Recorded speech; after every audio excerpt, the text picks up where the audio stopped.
بہت ضروری باتیں کرنی ہیں. بہت شکریہ. بسم اللہ الرحمن الرحیم. آپ سب کا بہت بہت شکریہ.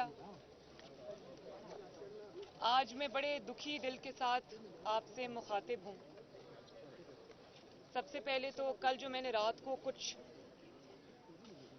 فتنہ خان کے سٹیٹمنٹ سنے جس سے پوری قوم جو ہے اس کو افسوس بھی ہے, پوری قوم نے اس چیز کا بہت نوٹس بھی لیا ہے. ایک لہر ہے غصے کی لوگوں, اور بالکل ہونی چاہیے. تو سب سے پہلے تو میں پرائم منسٹر آف پاکستان اور حکومت پاکستان سے یہ اپیل کروں گی کہ ایک بورڈ بنائے دماغی امراض اور نفسیاتی امراض کے ماہرین کا, اسپیشلسٹ کا, جو عمران خان کا دماغی معائنہ کریں, نفسیاتی معائنہ کریں, کیونکہ ان کی جو ان کا دماغی مرض جو ہے, جو اب پاگل پن کی آخری سٹیج پر ہے, ایسے شخص کا پاکستان کے اندر کھلے عام گھومنا خطرے سے خالی نہیں ہے, جس کا وہ بار بار مظاہرہ کر چکے ہیں. میں نے اقتدار کی خاطر کسی بھی شخص کو کبھی اتنا ڈیسپریٹ ہوتے نہیں دیکھا جتنی ڈیسپریشن کا شکار یہ شخص ہے. اور وہ اس اقتدار کے چلے جانے پر اتنا ہوش و حواس کھو بیٹھا ہے جو اقتدار اس کا کبھی تھا ہی نہیں. اس کرسی کے چلے جانے پر وہ اتنا دل گرفتہ ہے, اس کے دل و دماغ پر اتنی گہری چوٹ لگی ہے, جو کرسی اس کی کبھی تھی نہیں, جو مینڈیٹ اس کا کبھی تھا ہی نہیں. وہ مینڈیٹ اس نے جو عوام سے چھینا تھا, وہی مینڈیٹ, اور اس نے غیر آئینی اور غیر قانونی اور غیر سیاسی طریقے سے وہ مینڈیٹ عوام سے چھینا تھا. تو آج وہی مینڈیٹ عوام نے آئینی طریقے سے اس سے واپس چھین لیا. تو جس مینڈیٹ کا وہ سوگ منا رہے ہیں, جس کرسی کے سوگ میں وہ ہلکان ہوئے جا رہے ہیں, جس اقتدار کے کھو جانے پر وہ اپنی سدھ بدھ کھو بیٹھے ہیں, وہ اقتدار, وہ کرسی, وہ مینڈیٹ ان کا کبھی تھا ہی نہیں. وہ چھینا ہوا مینڈیٹ تھا, وہ جعلی مینڈیٹ تھا. اور یہ پہلا شخص ہے جو اقتدار کے پہلے 30 دنوں میں بری طرح ناکام ہوا, اور اقتدار سے نکل جانے کے بعد, اپوزیشن میں آنے کے بعد بھی یہ پہلا شخص ہے جو بری طرح 30 دن میں بے نقاب ہوا اور ناکام ہوا. اور اس ناکامی کا جو بدلہ ہے آج وہ ریاست پاکستان سے لینے پر تلا بیٹھا ہے. اس ناکامی کا ملبہ وہ آج ہمارے ملک, میرے ملک, آپ کے ملک پاکستان پر ڈالنے کو تیار ہے. سب سے پہلے اس نے کہا کہ یہ ملک 3 ٹکڑے میں, خدا نخواستہ 3 ٹکڑوں میں بٹ جائے گا. تو میں یہ سوال کرنا چاہتی ہوں کہ کبھی آپ یہ سٹیٹمنٹ دیتے ہیں کہ کشمیر کے 3 حصے ہونے چاہیے, کبھی آپ یہ کہتے ہیں, آپ کے منہ میں خاک, کہ آپ یہ کہتے ہیں کہ اس ملک کے اللہ نہ کرے میرے ملک کے پاکستان کے 3 ٹکڑے ہو جائیں گے. تو پہلے تو میں آپ سے یہ پوچھتی ہوں کہ یہ جو 3 ٹکڑوں والا تھیوری آپ لے کر پھر رہے ہیں, یہ آپ کو کس نے دی ہے؟ یہ کس کا ایجنڈا ہے؟ کیا یہ زیک گولڈ سمتھ کا ایجنڈا ہے, یا جس ملک سے وہ بلانگ کرتا ہے اسرائیل, یہ اس کا ایجنڈا ہے؟ آج میں یہ کہنے پہ مجبور ہو گئی, میں سازشی تھیوریز پہ بلیو نہیں کرتی, لیکن پہلے کشمیر کے 3 ٹکڑوں کا ایک شوشہ چھوڑا, اور آج کہہ رہے ہیں کہ خدا نخواستہ پاکستان کے 3 ٹکڑے ہو جائیں گے. آپ کو یہ بھی پتا ہے کہ پاکستان کو کتنی قربانیاں دے کر لوگوں نے آزاد کرایا تھا. آج آپ نے ان سب قربانیوں کی توہین کی ہے. اللہ نہ کرے کہ پاکستان کا کبھی کوئی ذرا سا بھی نقصان ہو, انشاءاللہ نہیں ہوگا, لیکن انشاءاللہ تعالی اس بات کرنے والے کو, پاکستان کے 3 ٹکڑے کرنے کا خواب دیکھنے والوں کے, جماعت کے نہ صرف 3 ٹکڑے ہوں گے بلکہ اس کی سیاست کے, اس کی جماعت کے 300 ٹکڑے ہوں گے انشاءاللہ تعالی. دیکھیں, بڑی گہری بات ہے یہ کہ پاکستان میں سیاستدانوں نے کیا کچھ نہیں سہا, کیا کیا قربانیاں انہوں نے نہیں دیں. سب سے پہلے نواز شریف صاحب کی مثال آپ لے لیں. 3 دفعہ نواز شریف صاحب اقتدار سے نکالے گئے. ایک دفعہ تو ابھی جو لاسٹ ٹائم ہے وہ پوری دنیا کو یاد ہے, ایک ایکسپائرڈ اقامے پر نکالے گئے اقتدار سے. انہوں نے 2 دفعہ جلا وطنی برداشت کی. ایک جلا وطنی جو سعودی عرب میں تھی جب مشرف تھا, اور دوسری جلا وطنی جو اب ہیں وہ ان کو اپنے وطن سے دور ہے وہ ابھی بھی. عمر قید کی سزائیں سنی. جو اٹک قلعہ ہے اس کے زندانوں میں ان کو پھینکا گیا. ان کے ہاتھوں میں ہتھ کڑی ڈال کر, ایک الیکٹڈ پرائم منسٹر کے ہاتھوں میں ہتھ کڑی ڈال کر اس کے ہاتھوں کو جہاز کی سیٹ سے باندھا گیا. اس کی بیوی کی وفات ہو گئی, جیل میں وہ تھا.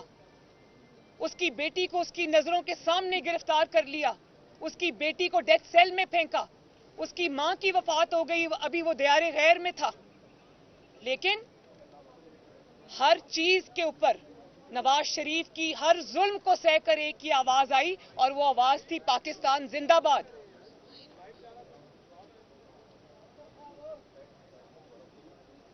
پیپلز پارٹی پہ آپ آ جائیں. ذوالفقار علی بھٹو شہید ہوئے.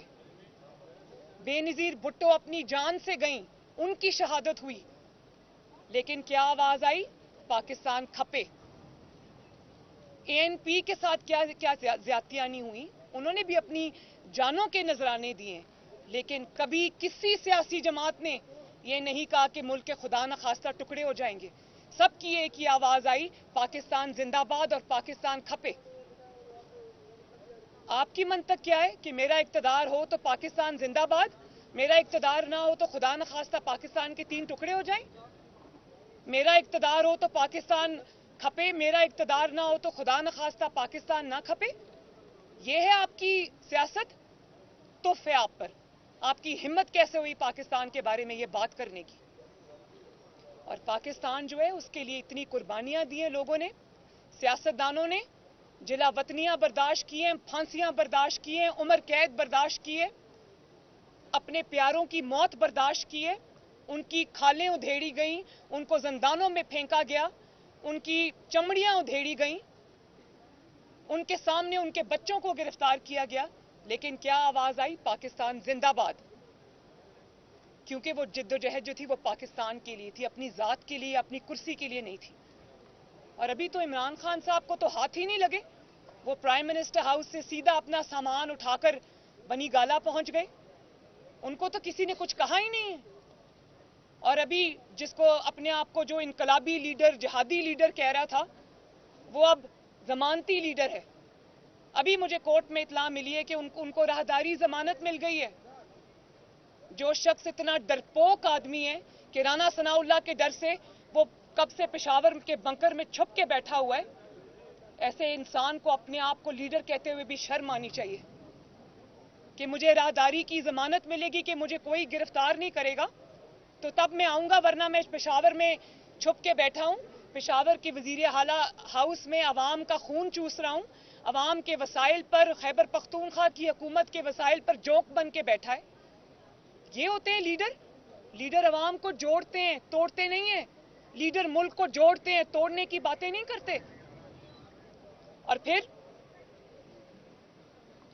آپ نے کہا کہ جو پاکستان کا ایٹامک پروگرام ہے, ایٹمی پروگرام ہے, اس کو ڈی نیوکلرائز کرنے کی بات کی, اس کے رول بیک کی بات کی. اور یہ میں آپ کو بتا دوں کہ یہ بات انہوں نے آج پہلی مرتبہ نہیں کی. یہ انہوں نے اقتدار میں رہتے ہوئے 21 جون 2021 میں کو پرائم منسٹر ہاؤس میں HBO کے جو نمائندہ تھا جوناتھن, اس کو انٹرویو دیتے ہوئے کہی کہ میں سمجھتا ہوں کہ پاکستان کو ایٹامک پروگرام کی ضرورت نہیں ہے. اور آج جب آپ کا اقتدار چلا گیا تو آپ نے ڈی نیوکلرائزیشن کی باتیں شروع کر دی. بھئی سب سے پہلے تو مجھے یہ بتائیں کہ عمران خان کا کیا حق ہے کہ وہ پاکستان کے ایٹامک پروگرام کی بات کرے؟ اس کی کیا کنٹریبیوشن ہے اس ایٹامک پروگرام کے اندر؟ جب وہ ایٹامک پروگرام کا, پاکستان کو ایٹمی طاقت بنانے کا خواب ذوالفقار علی بھٹو نے دیکھا تھا, جب انہوں نے وہ ارادہ کیا تو عمران خان بیرون ملک عیاشی کر رہا تھا، اور اس کے بعد جب نواز شریف نے 98 میں وہ دھماکے کیے اور پاکستان کو رہتی دنیا تک اللہ تعالیٰ کے فضل و کرم سے ایٹامک پاور بنا دیا، ایٹمی طاقت بنا دیا، تو تب بھی عمران خان بیرون ملک عیاشی کر رہا تھا۔ اچانک ایک دن سو کے اٹھے ہوں گے برطانیہ میں تو پتہ چلا ہوگا کہ پاکستان جو ہے وہ ایٹمی طاقت بن گیا ہے۔ آپ کو کس نے حق دیا ہے کہ جس ایٹمی پاکستان کے لیے سیاستدانوں نے قربانی دی، ذوالفقار علی بھٹو نے قربانی دی، اس کی قیمت سیاسی چکائی، نواز شریف نے قربانی دی، اس کی سیاسی قیمت چکائی، اور اس کے بعد افواج پاکستان نے قربانیاں دیں، پاکستان کے سائنٹسٹ نے قربانیاں دیں، آپ کو کس نے حق دیا ہے کہ آپ اس ایٹامک پروگرام کے بارے میں آج زبان بھی کھولیں، اپنی گندی زبان سے پاکستان کا اور ایٹامک پروگرام کا نام بھی لیں؟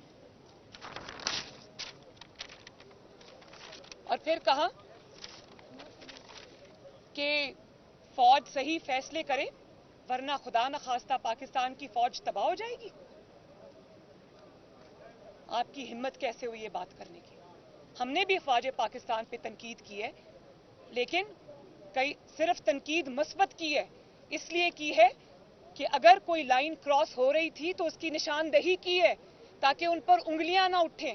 اپنے اقتدار کے لیے نہیں کی، اپنی ذات کے لیے نہیں کی، بلکہ اپنی ذات کو مصیبتوں مشکلوں میں ڈال کر وہ ایک سمت درست کرنے کے لیے کی ہے۔ اور آپ ان کو کہہ رہے ہیں صحیح فیصلے کریں ورنہ آپ تباہ ہو جائیں گے۔ صحیح فیصلے آپ کی نظر میں کیا ہے؟ کیا آر ٹی ایس بٹھائیں گے تو ٹھیک بات ہے؟ کیا ہے صحیح فیصلے آپ کی نظر میں؟ آر ٹی ایس بٹھانا صحیح فیصلہ ہے؟ آپ اپنے علاوہ پورے پاکستان کو جیل میں ڈال دینا صحیح فیصلہ ہے؟ مخالفین سے انتقام لینا صحیح فیصلہ ہے؟ آپ کے اقتدار کو دوام دینا صحیح فیصلہ ہے؟ آپ کے مخالفین کو مارنا صحیح فیصلہ ہے؟ آپ اکانومی کی، پاکستان کی معیشت کی، غریبوں کی، ہر چیز کی آپ تباہی کریں، اس پہ خاموشی اختیار کرنا صحیح فیصلہ ہے؟ آپ پاکستان کو پوری دنیا کے ممالک سے لڑا دیں اپنی بے وقوفیوں کی وجہ سے اور اپنی نالائکی کی وجہ سے، اور اس پہ چپ سادھ لینا صحیح فیصلہ ہے؟ یا اگلے الیکشن کی جو آپ دھاندلی کا پروگرام بنا رہے تھے اور اس پہ جو آپ نے ادارے پہ جو خطرناک حملے کیے اس پہ چپ سادھ لینا صحیح فیصلہ ہے؟ اور وہ آئین کا ساتھ دے رہے ہیں تو وہ غلط فیصلہ ہے، عمران خان کا ساتھ دیں تو وہ صحیح فیصلہ ہے؟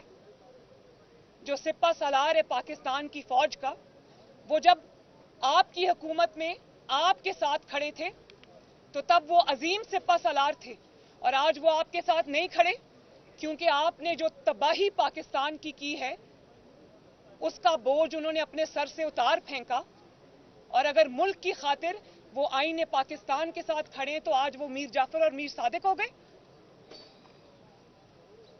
جب آپ نے آئین توڑا تو عدلیہ نے 12 بجے رات کو عدالت کھولی اور آپ کے خلاف فیصلہ آیا، آپ کی آئین شکنی کے خلاف فیصلہ آیا۔ اس وقت روز رونا دھونا کی عدالتیں اچھی ہیں، اچھی نہیں ہیں، 12 بجے میرے لیے کیوں کھلی، میں نے کیا کیا؟ بھئی آپ نے آئین توڑا تھا، اس کے جزا میں آپ کے گلے میں ہار ڈالنے نہیں بنتے۔ اور آج آپ ان سے کہہ رہے ہیں ان کو سیاست میں گھسیٹ رہے ہیں عدلیہ کو کہ میرا لانگ مارچ نہیں ہو پا رہا تو میری مدد کرو اور میرا لانگ مارچ کراؤ۔